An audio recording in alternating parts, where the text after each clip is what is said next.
In the year 1382, a scouting party of Maronid horsemen from North Africa rides through the ruins of Rome.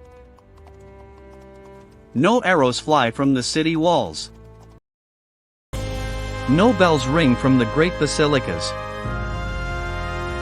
The only sound is the wind howling through the shattered glass of empty cathedrals, and the soft padding of wolves stalking through the Roman Forum. This was once the spiritual heart of the Western world, home to over 100,000 people. Now, it is a tomb. The great kingdoms of Europe are gone, erased from the map without a single battle being fought. But to understand how the Eternal City became a silent pasture for wild beasts, we have to go back to the moment the world broke. Rewind to October of 1347. 12 Genoese trading galleys limp into the harbor of Messina, Sicily. The sailors at the oars are barely alive, their skin covered in oozing, black swellings the size of apples. This is the arrival of the Yersinia pestis bacteria, the Black Death. In our history, this terrifying disease wiped out roughly half of Europe's population. But in this timeline, the plague mutates into an even more virulent pneumonic strain. It becomes highly airborne, killing 9 out of every 10 people it touches. Imagine a world where 75 million people are reduced to just 7.5 million in less than a single decade. If 90% of Europe simply vanished, who would rebuild the continent, and would Western civilization survive at all? Tell me in the comments, if you were alive in 1348, would you have fled to the isolated countryside, or barricaded yourself inside a stone city? It's a choice that meant life or death. As the plague sweeps north, the social fabric of the continent doesn't just fray. It disintegrates.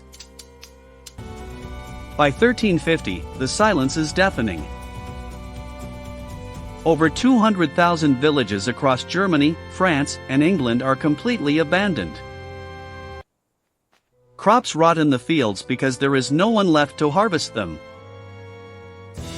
The feudal system, which relied on millions of peasants working the land, collapses overnight.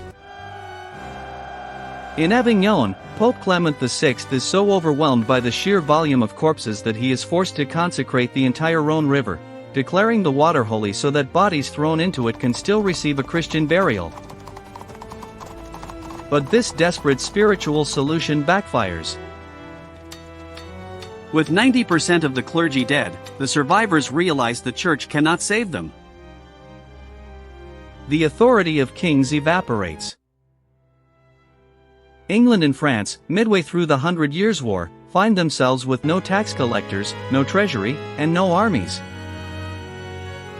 The war simply stops because there is no one left to fight. But while Europe decays into a wild, forested wasteland, its neighbors are watching. Across the Mediterranean, the Islamic world is also hit by the plague, but their fate is vastly different. Advanced medical knowledge, public sanitation, and strict quarantine protocols saved their major cities from total collapse. In 1354, a young Ottoman prince looks across the narrow waters of the Dardanelles toward the European shore. He sees no armies guarding the borders. He sees an empty continent, waiting to be claimed. When Ottoman forces cross the Dardanelles in 1354, they expect a war of conquest. Instead, they find a ghost world. Only 12 miles of water separated Asia from Europe, but stepping onto the European shore feels like stepping onto another planet. By 1362, the Ottomans claim Adrianople. But the victory is hollow. The city, which once held over 50,000 souls, has just 5,000 survivors shivering in the ruins.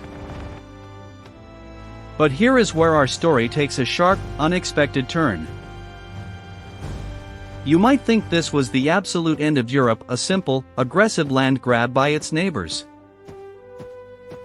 But how do you actually rule a continent of ghosts? How do you govern a dense, endless forest that has swallowed up paved roads built by Rome 1,000 years before? Wait until you see what happens when the great powers of Asia realize the Atlantic is completely undefended. But first, tell me what you think in the comments. If you were the Ottoman Sultan, would you have spent your empire's vast wealth trying to colonize this silent, overgrown wilderness, or would you have left it to the wolves? The Ottomans try to rebuild. They bring in families, architects, and farmers. But they quickly realize the scale of the disaster. Over 800 miles of empty land stretch north, a massive, silent vacuum. And soon, they realize that nature does not like a vacuum. By 1389, the Islamic world believes it has solved the European problem. The Sultan has moved over 200,000 settlers from Anatolia into the fertile river valleys of the Balkans. It looks like a masterstroke. New mosques rise beside decaying Byzantine walls, and fields of wheat ripple where battlefields once stained the earth. But this peaceful resolution is brutally undercut. The newly planted forests absorb massive amounts of carbon dioxide from the atmosphere, accelerating a global cooling event. Temperatures plunge by nearly 3 degrees Celsius. Brutal, unforgiving winters freeze the Mediterranean settlers in their homes. Crop failures trigger a desperate famine, and the wild wolves of the north, starved and emboldened, hunt the new colonies. Then, the ultimate shockwave hits. In the year 1421, a fleet of giants appears on the horizon of the English Channel. With no European kingdoms left to build caravels or claim the seas, there is no Spanish Armada, no British Navy, and no Portuguese explorers. Instead, the Ming dynasty of China pushes its boundaries to the absolute limit. Admiral Zhang He commands a legendary treasure fleet of over 250 massive ships. Some of these vessels are 400 feet long, sporting 9 masts that tower over the water. They sail around the southern tip of Africa, charting the Atlantic with zero opposition. When they drop anchor in the empty, silent mouth of the River Thames, they do not find a rival empire. They find a wild, forested island populated by scattered tribes of survivors.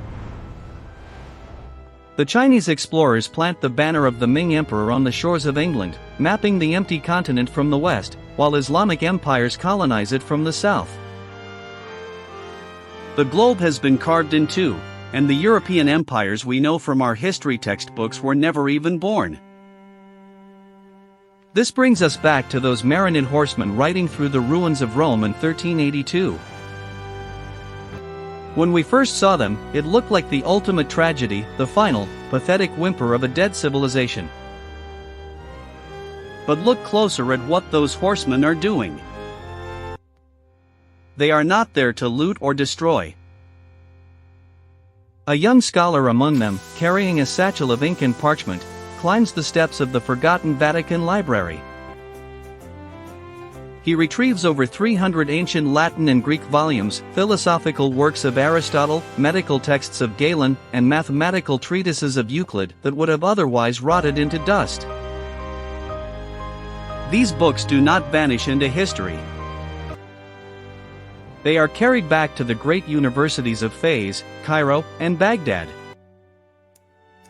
The Renaissance does not die, it simply changes its address. The classical knowledge of Rome and Greece is fused with Islamic science, sparking a global golden age of navigation, medicine, and philosophy centered in the Mediterranean. The empty continent was not a grave, but a blank canvas. Western civilization did not survive in its original form, but its ghost rewritten the world. Imagine how different our modern map would look if the Americas had been left entirely untouched for another 3 centuries, a mystery we will explore in our next episode.